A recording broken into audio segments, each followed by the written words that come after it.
Ladies and gentlemen, thank you for joining us today. For those of you that don't know me, my name is Richard, and I'm the boss at Cimigo. So today we're going to talk to you through a number of sessions, different sessions.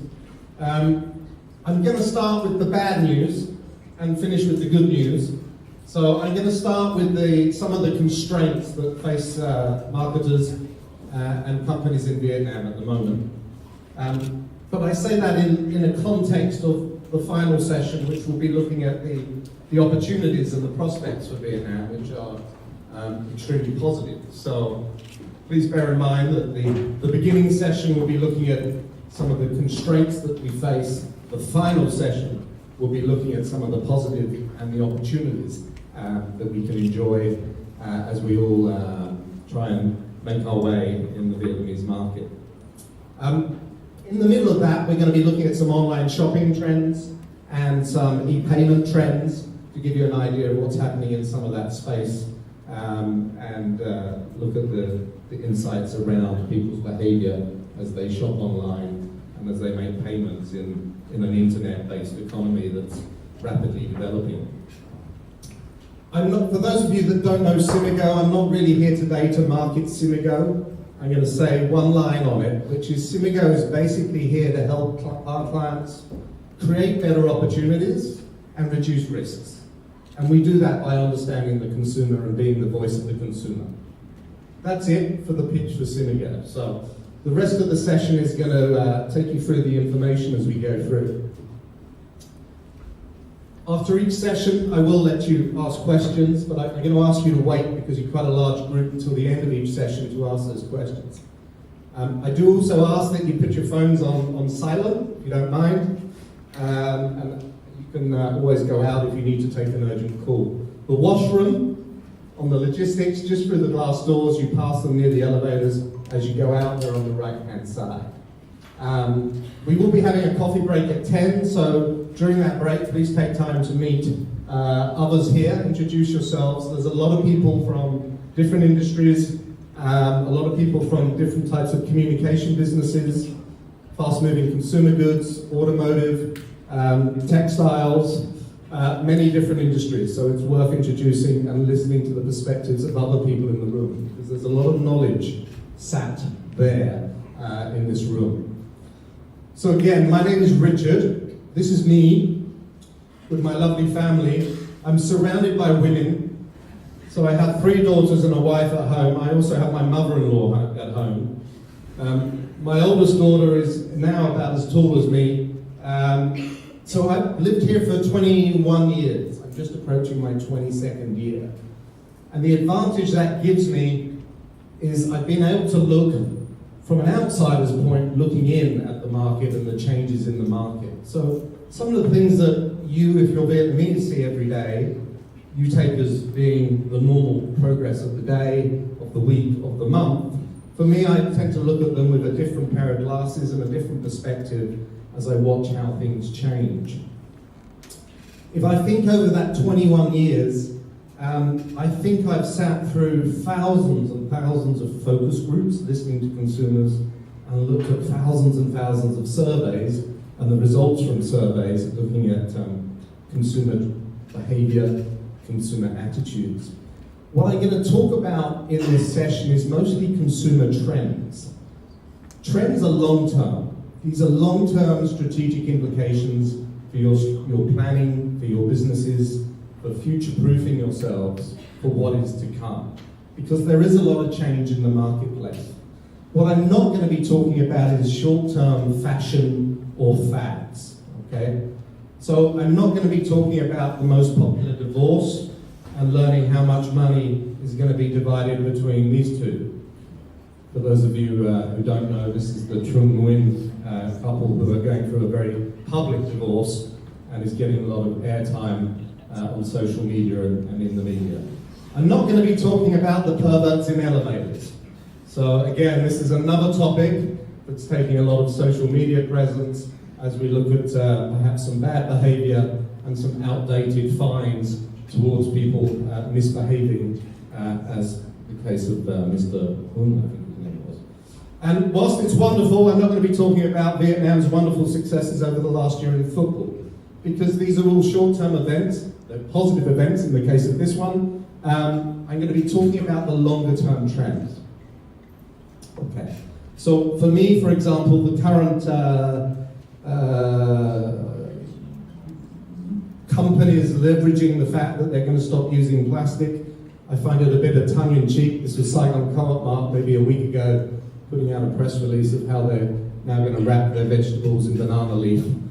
They did it for one day, I noticed. The next day, everything was back in plastic. So, again, it's a fashion, it's a fad. It's picking onto something that's topical in the social media space, but it's not necessarily the longest term trend that's going to be influencing you. Okay. I do this presentation every year for a group of investors who visit Vietnam, and it's organized by Viet Capital Securities, and it happens, I forget, maybe February, March time.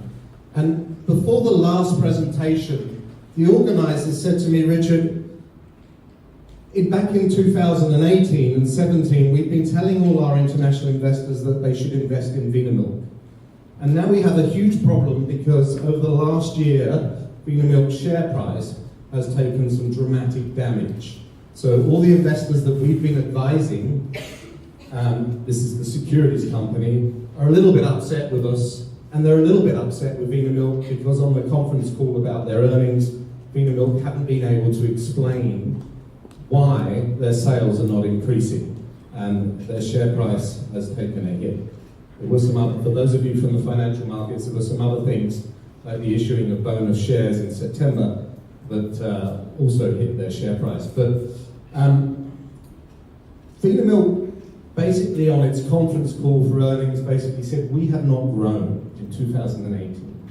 We've been unable to grow in volume and value, and hence the reaction wasn't very positive for their share price. Having said that, if you look at milk, and milk is an analogy that I will be using to look at constraints for demand in consumer goods. If you look at milk, the per capita consumption here in Vietnam is half of what it is in Thailand or Malaysia. It's 1/3 of what it is in a lot of Europe. So you might argue that, I'm not sure what today's share price of Vinamilk is, that it's plausibly very underpriced, and if you're an investor in stocks, it might be a bargain for you. Having said that, they lacked growth in 2018, and I want to explore why it is they might have lacked growth. It wasn't an easy challenge. I mean, it wasn't a simple answer. It's a number of different factors have come to head that meant that the category has not grown. And as the most dominant player in the category, one would look to them to be the driver of growth in the category. Okay. So I'm going to talk through some of these constraints. Okay, the declining birth rate, the rural markets, the use of marketing and claims in marketing towards, in particular in the case of beverages, towards nutrition, food safety and consumer trust, convenience stores and the access they provide to the market, the amount of choice that now consumers have, how brands are forgetting the basics in innovation, and how money has moved very much from consumer goods to experience to the detraction of a lot of consumer goods, and how there's an awful lot of data and an awful lot of confusion in the market. So I'm going to talk through these. Before I do, I would like to ask you a question, and the question I'm going to ask you is how many children, babies, do you think will be born in the coming year, this year, in Vietnam?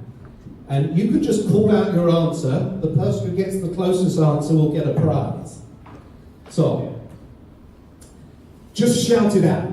How many babies will be born this year in Vietnam? 1 million? 1.2? Go on, shout it out. 5 million? Oh my goodness. You know some interesting women. 2 million. 700,100. Someone said something over here. 1.4 is about the closest answer we're going to get. Congratulations.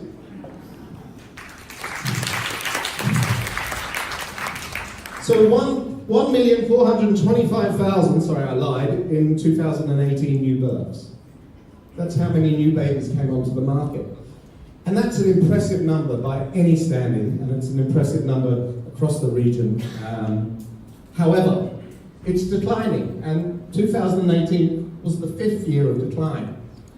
So if you're selling milk powder and milk products to children, you're selling into a demographic group that is shrinking, okay? And will continue to shrink. The birth rate, which is the number of births per 1,000 females who are adults, was 75 in 2008. Today it's 59. So the decline will continue to be rapid. And we will see that demographic group shrinking. And if you look at this chart, it's focusing on 0 to 12-year-olds in blue from 2008, and it goes all the way up to 2036. You can see that 0 to 12-year-olds is a demographic group, which is a very important group for a lot of consumer categories, and a number of you in this room, is declining quite dramatically. In fact, the highest growth and the highest segment that marketers should be thinking about in the longer term, because this is trends in the longer term, is those who are grey like me, the over 50s.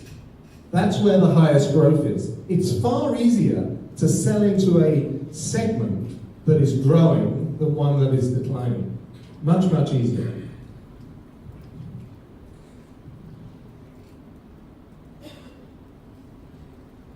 Okay, so you can imagine if you're Vina Milk, then perhaps your innovations should continue to be solely focused on young children, but perhaps on looking at the nutrition needs of people around this table. Rural has been promised for a long time by a lot of marketers. For those of you taking pictures, you're absolutely welcome to. Everything you see today, you will be able to download on our website. So you're welcome to take pictures, but you'll get all these charts and presentations from our website. No problem. This one is already there. Others will go up in the next few days. Rural has been promised as the new frontier. So if we look back over the last 10 years, a lot of manufacturers and consumer goods companies have said, we are going to grow, we're going to continue to grow because we're going to broaden our distribution into rural areas in Vietnam. That's where the growth in economic class will come. That's where there's new opportunities for us to unleash our brands. But again, it has been true, and rural has been an opportunity, and there is wealth in rural, but rural peaked in 2017. Rural, from now on, will never be the same size again, and it will continue to decline. And here you can see the urban population from 2008 up into 2000, and my eyesight's not that good, 36, and you can see the rural population there is starting to shrink. Of course, it's been the majority of the population, but it will continue to decline. So by 2036, 43% of Vietnam will live in a city, will be urban-based. Right? So in many ways, that makes life easier to distribute. It makes life more convenient. But it also puts a challenge for those of you in the room that have invested heavily in rural distribution. You might have invested heavily in portfolios where you have small pack sizes so that they're less expensive, so they're affordable and accessible for rural consumers who don't have as much money as urban consumers. And a lot of those issues will need to be readdressed. People will need to start rationalizing their portfolios because they will become less and less relevant over time. Again, trying to grow in rural is going to get harder as the rural population declines.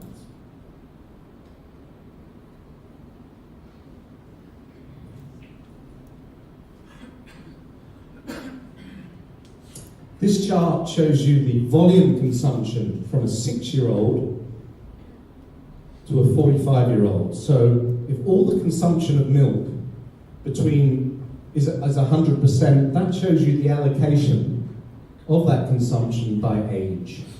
I'm afraid I don't have it for 0 to 6-year-olds, and I don't have it for people over 45. But and it is just based on key cities, for those of you who want to get pedantic. But as a category, a lot of brands in milk until about 4 or 5 years ago, went through 20 years of double-digit growth. So if you look at Vinamilk, they went through 20 years of double-digit growth. Hence, they were a very hot stock when it was moved from a state company, when foreign investment into the company was allowed and as levels have been increased. It was extraordinarily exciting for a lot of people to invest in.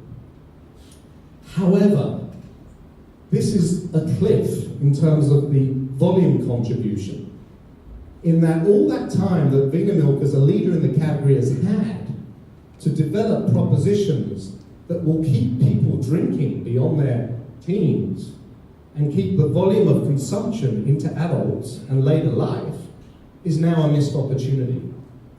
Because they've had the time, they've had the money, they've had the growth opportunities, but they haven't managed to innovate in a way that keeps somebody who's 14, 18, 22, 25 to keep drinking milk. And this is one of the limitations on the consumption per capita in this country.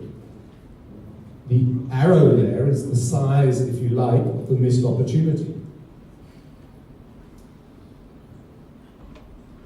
This isn't the case in many developed markets. If you go to Australia, you'll see adults happily drinking milk. If you go to my home country, you'll see adults happily drinking milk. If you go to many countries within Asia, you'll see older people still drinking milk. You'll see propositions that are relevant for a 20-year-old, innovations that speak to a 25-year-old. So this is part of the issue for many categories, is the failure to innovate. And one of the constraints here is most of the innovation has targeted children, and it's targeted children with nutrition claims. So two things have happened now. As time has moved on, the people who were targeted here and their mothers, well, they're now mothers themselves. So a lot of the claims no longer resonate. They're no longer trusted, they're no longer believable, because let's be honest, when we told a mother that giving her child a milk with DHA would make her child more successful at school, over time, that hasn't necessarily proven to be the case. The other issue that happens, particularly in this category, is that our bodies biologically adapt to cow's milk. They create an enzyme that helps deal with the lactose in the milk. That's why you'll hear people talking about lactose intolerance. If I stop drinking milk, I stop developing that enzyme. So if I stop drinking milk as a 12-year-old, it's going to be very, very, very hard to get me back in the category as a 25-year-old. You've lost me. And you've probably lost me for good. Because you haven't continued, you haven't flattened that line to increase the volumes in other areas. So, Vinamilk are not fools, right? They're smart people, and they have a lot of innovations, but a lot of those innovations have been targeting the younger age groups. You'll see a lot of innovations they've had in eating yogurt, perhaps trying to target older women. They have tried with brands like Flex and others to target older consumers, but none of them have really propelled the company to increase that consumption over age.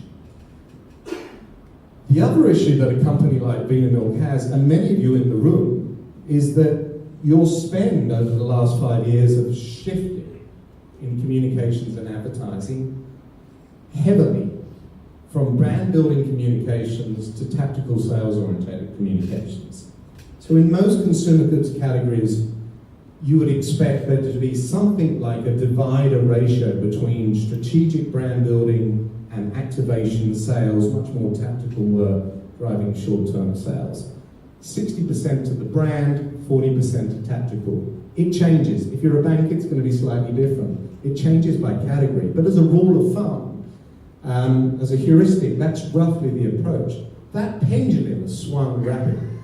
So that companies like Vinamilk have invested much higher ratios in short-term tactical sales and not built the brand, which means for them to continue and come back and rebound and grow the category is just going to get harder because the brand hasn't got the equity in it to stretch too much further because advertising budgets have shifted quite dramatically.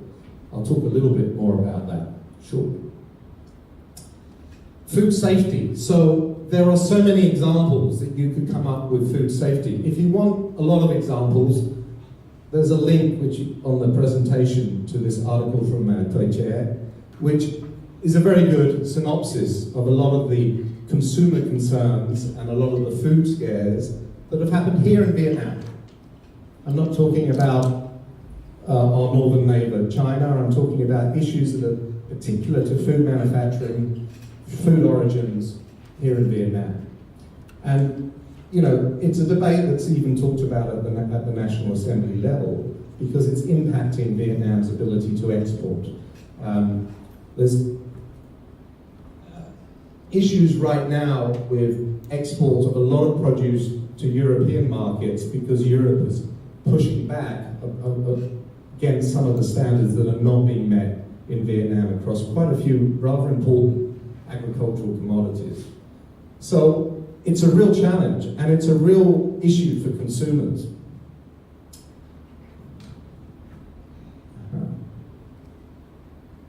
Okay. I'm doing that quickly because this tells me there's another question for you. Could someone guess, again, the closest number gets the prize, how many convenience stores there are now in Vietnam? If you happen to be smart enough to pick it up when I looked at the question. Around 3,000? 4,100. 4,100? Any more? Around 5,000. 5,000? So let me just clarify that a convenience store, for me, for my definition anyway, for the purposes of this, is a store that you walk in that has aircon and you pay at the cash desk. They have a cash desk, they have aircon, you select your own products. Okay, so that's the convenience store in my definition. Any others? 2,800. 2,800. Who said 3,000 something? 4,000. You said what? 4,000. You had said 4,300. Well done. 3,177 as of the end of 2018, although I suspect he has a different number. The number of convenience stores. And interesting, Bacrois San accounted for nearly half of the new convenience store openings in 2018. You might argue that they're a mini market, they are, but I'm including them under convenience. That's a lot of new stores for one brand. For those of you who don't know, that's the same people who had the Mobile World or Teo Zidong stores.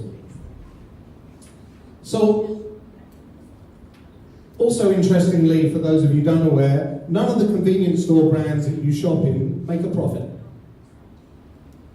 They're all trying to grow. They're all trying to grow transactions, much like online shopping platforms. They don't yet make a profit. So, if you come from a family who has their own independent grocers, mum and pop type stores, or you have relatives who have a store, you could actually accuse these convenience stores as being unfair competition because they're operating at a loss while they take that business. But they do provide an interesting route to market for a lot of brands.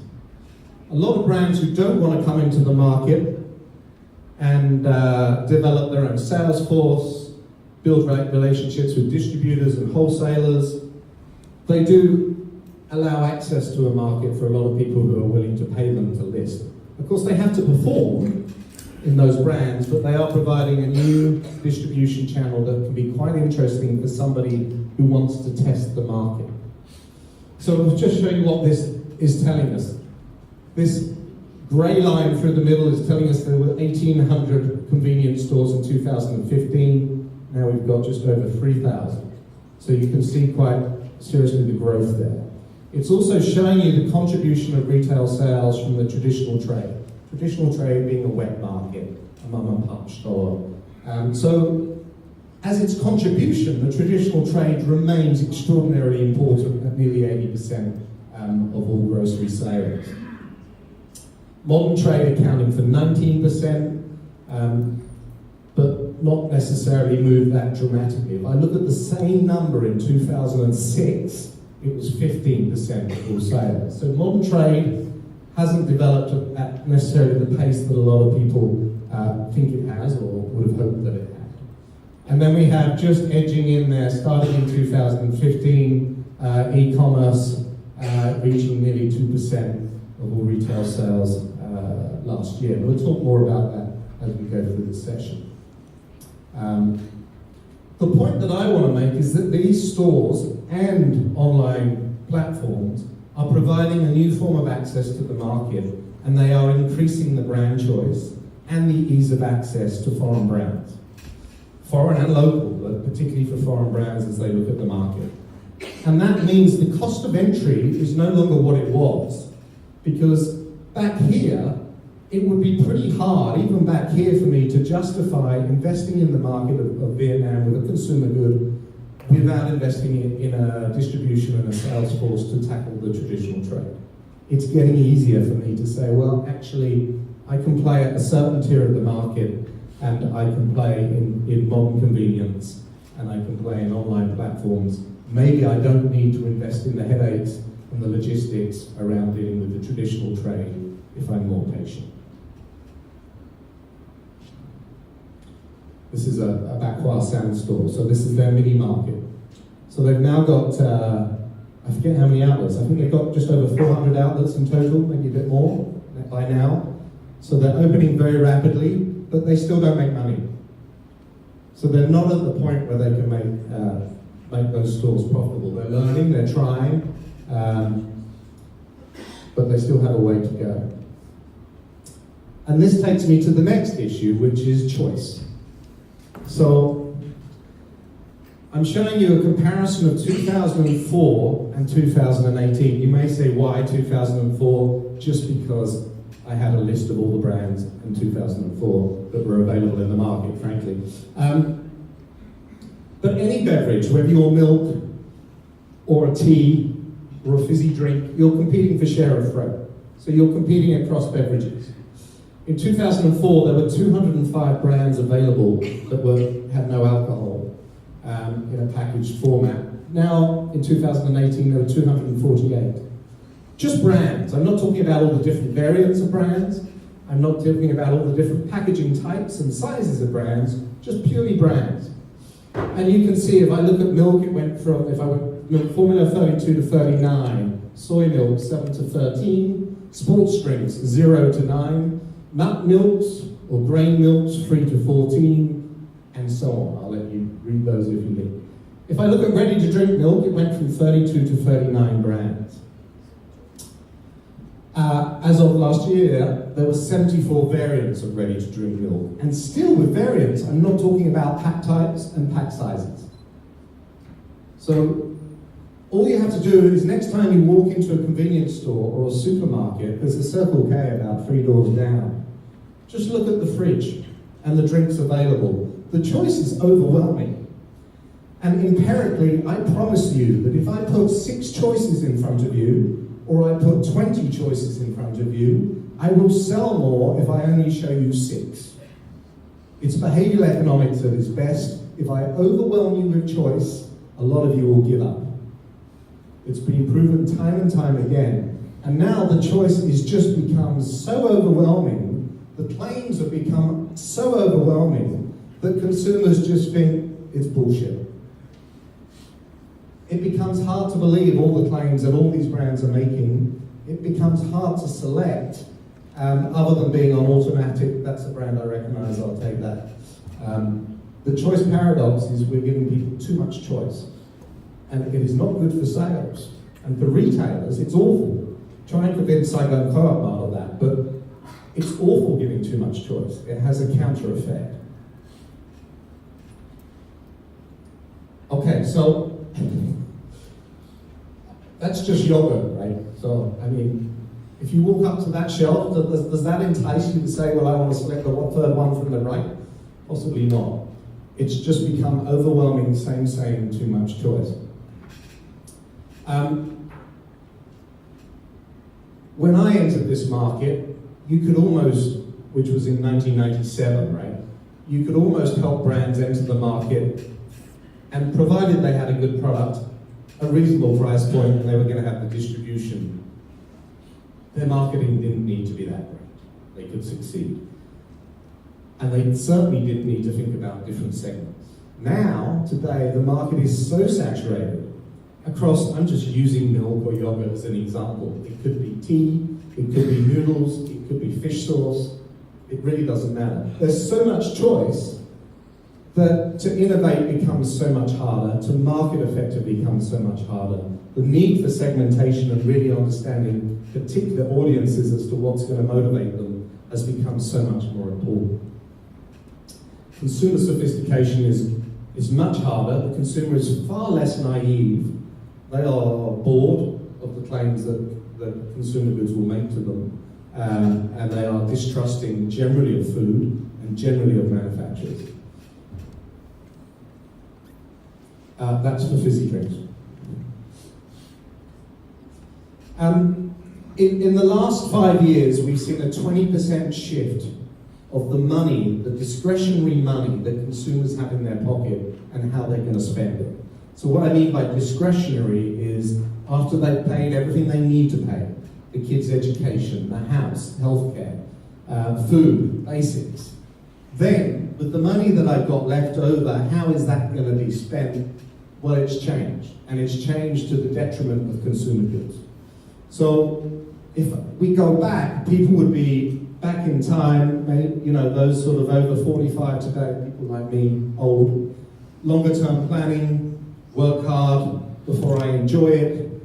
Income would be spent on buying assets, whether that's a motorbike, a home, physical possessions, and a narrow definition of success. Success was defined as demonstrating my wealth through what I own, my possessions, my motorbike, my home, and my job title. Now, there's a very different perspective in terms of how I'm spending money. And that different perspective is moving ownership to experience. So it's the demonstration of what I'm getting out of life, spending money on experiences rather than saying, well, I'll trade up and buy a better quality shampoo or conditioner or skincare brand or more expensive milk. It's more about, well, what am I doing with my life? What am I doing with achievement? What can I demonstrate? Because it's also demonstratable, thanks to Facebook, about my experiences in life and what I'm succeeding at. And that definition of success has changed from these sort of ownership, asset-based values to being happy, to being fulfillment, and getting the recognition. I climbed Fancy Pan, I went to Thailand, I went to this unique Japanese restaurant, and getting that recognition on Facebook. So a big shift to experiences and how people spend their money. So, Teo Zidong, probably the heavenly days of everybody getting a new mobile phone every few years are over, as people again spend more money on experiences. Reinforced by the fact that Facebook in Vietnam is a rather good success story with just over 64 million users. And let's look at other experiences of where money goes, just as anecdotal examples. Last year, Vietnamese spent $880 million on the US education system. Unfortunately, not on the Vietnamese education system. That's what 24,000 students spend in the US getting educated, not just universities, increasingly high school students also. I don't have the spend, because the US government kindly releases this data. If you ever want to look at it, just look up Open Door. But I do have the numbers of students who went to different markets. So far more went to Japan, 72,000. A lot of that is mixed in with vocational courses for Japanese companies also, but sponsoring students to go into education there. And 27,000, again, more than the US, went to South Korea. So a lot of people going overseas. Of course, there's other markets where that happens. Canada is hot right now because of the ability to stay after education. Australia also. If you're in the north of Vietnam, then my home country would be more popular, England. If we look at international travel, so when I arrived in Vietnam, my Vietnamese friends and colleagues needed a visa to leave the country. Things have obviously changed quite dramatically. So now, in 2017, we had 33 million international passengers. And again, anecdotally, last year, 1 million Vietnamese arrived in Thailand, and one would suggest that the vast majority of that was for tourism. So you can see how the wallet and what people have money to spend on has shifted quite dramatically to experience.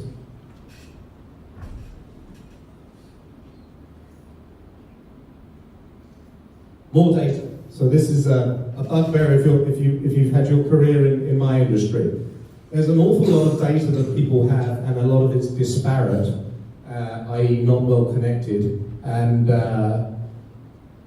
it gives people the false illusion that they know what's happening when they see dashboards showing them how people are responding to their online communications. The marketing budget that I talked about earlier has shifted dramatically from brand building to tactical online work, dramatically. Ask anybody, and there's a few people here today from the advertising industry, how that's affected their businesses. And a lot of that is built by those of you who work in media, the programmatic platforms that are driving a lower cost per CPM, cost per impression or 1,000 impressions, because all marketing teams and all procurement teams like to see numbers that cost them money go down, and the natural thing for that is programmatic placement and demand platforms to provide a lower cost per 1,000 of impressions to run their online communications, which generally means I will take your advertising away from Damtree and BN Express, and I'll put it on the really shit sites at the long end of the tail, where there's an awful lot of rubbish, and that's how I'm going to give you a lower cost. There's also massive amounts of fraud of online advertising. So of every dollar spent online, 8 cents is believed to be legitimate. Once you take out the demand platforms, once you take out the fraud. If you're ever interested in that topic, let me know and I can point you to a lot of empirical evidence on where that fraud is happening.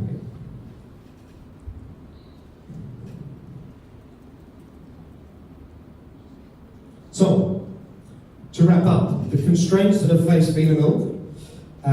Ironically, the day after I gave that presentation to the investors, Vina Milk announced that they bought Mok Chol, which I thought was quite an interesting development. Those of you who don't know the category, Mok Chol is an area in the north of Vietnam, and there's a brand called Mok Chol, which is origin-based, Green Hills, healthy cow type marketing activity.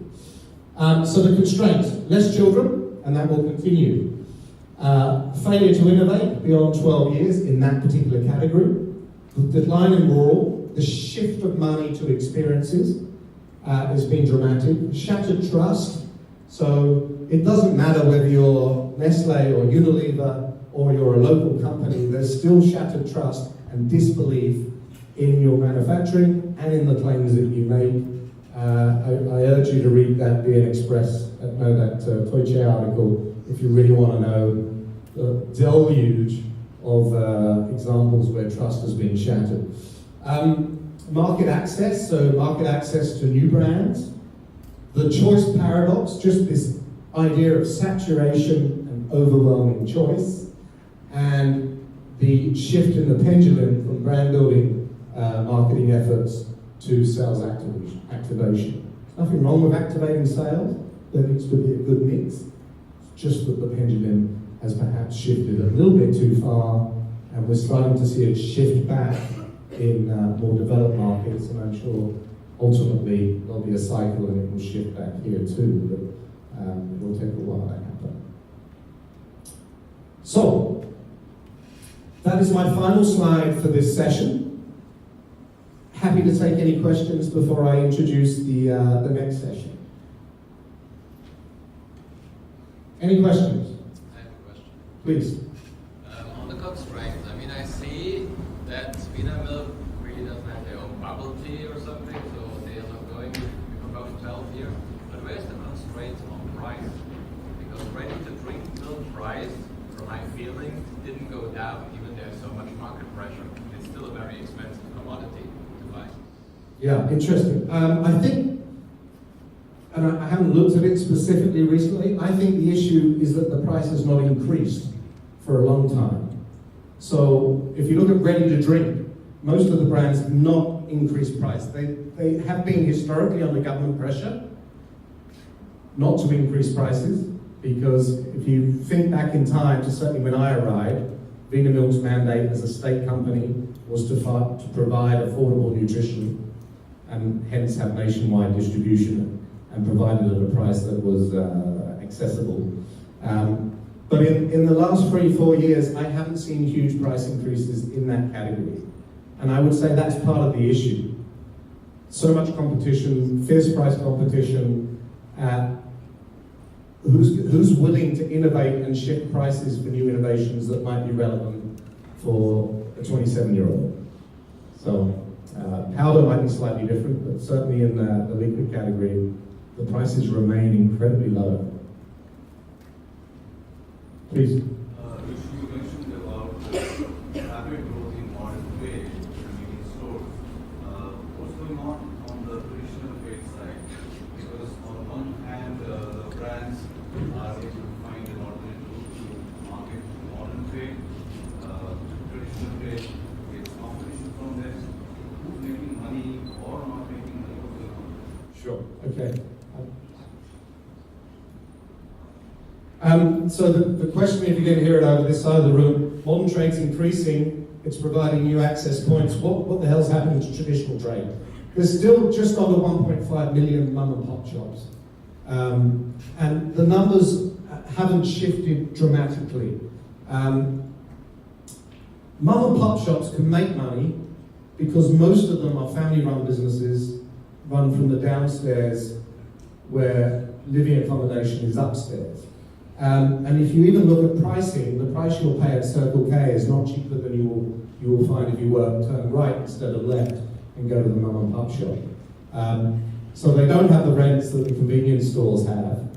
They generally have family-run businesses. They generally have a different tax regime. So they can make money and they can survive. But the pressure is on, because I can see free family marts if I walk out this door on this street. And that happens around a lot of the inner districts of Ho Chi Minh City, certainly. So there's certainly a pressure on, but and I would argue it's unfair competition.